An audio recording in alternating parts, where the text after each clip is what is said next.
My name Edmund Yakani, Executive Director of CEPO. Today I have an opportunity of interacting with South Sudanese women in uniform or South Sudanese women in various security organs through their structure of South Sudan Women's Security Sector Network. Our interaction was very fruitful, very motivating, very encouraging.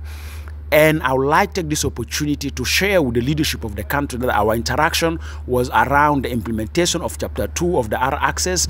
During our deliberations, I have observed some concerns that I would like to share with the leadership of the country at the level of His Excellency President, His Excellency First Vice President, and Her Excellency Vice President and Chair of Gender and Youth Cluster, and Honorable Minister of Interior, Honorable Minister of Defense, Honorable Minister of National Security.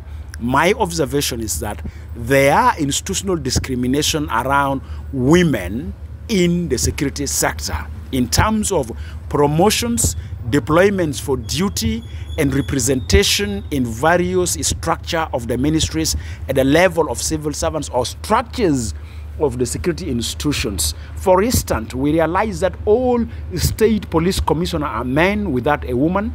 We realize that the level of the structure of the Ministry of Interior is dominated by men without representation of women. We have seen also dominance in other structures of defense and then other structures of national security.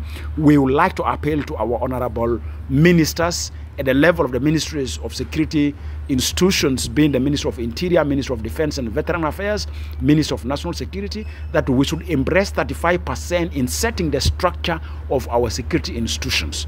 Why should we have a leadership meeting with that representation of women at a minimum representation of 35%?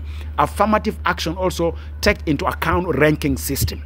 But also we need to see practice of our affirmative action in deployment of women for duties, in promotion of ranks. But also I'd like to bring to your attention, Your Excellency President and Your Excellency Vice President, Chair for Gender and Youth Cluster, and Your Excellency First Vice President, that senior women in all security organs does not enjoy the privileges of the ministry compared to their fellow men of the same rank in terms of mobility, in terms of care, in terms of protection. So I would like to raise this, that this sounds to be a discrimination against women in uniform by the institutions of the security organs.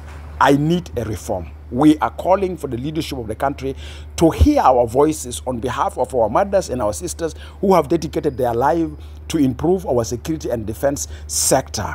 Please, let's treat also the role of women in uniform equally with the men in uniform. That is my appeal, and I wish to hear a response from the concerned institution. And Your Excellency President, we are your voters. We want to see women are marching side by side with men in security and defense sector. Thank you very much.